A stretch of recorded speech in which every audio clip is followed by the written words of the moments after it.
This video shows how to replace the auxiliary cooling fan on the ACS, ACH and ACQ580 families of IP55 or UL Type 12 enclosed drives.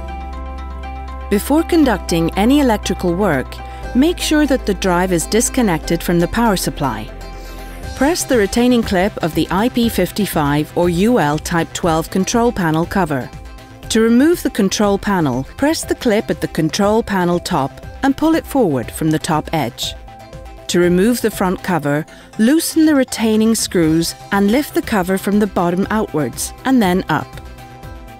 Wait a minimum of 5 minutes, then measure to make sure that there is no lingering voltage.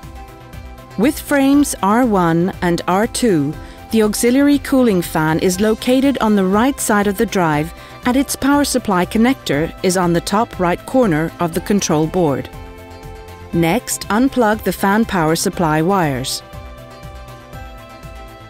To remove the finger guard, insert a screwdriver into the hole, bend the front edge slightly away from the drive frame and pull the finger guard out of the groove. Now you can pull the auxiliary cooling fan off the drive. Next, install the new fan assembly in reverse order. Make sure that the arrow on the fan points in the same direction as the arrow on the drive frame. Route the power supply wires around the pins before you plug it into the connector. Place the front cover to the drive and tighten the retaining screws. Attach the control panel to the drive. The auxiliary cooling fan is now replaced and the drive is ready for action. Thank you for watching. For more information, please visit our website.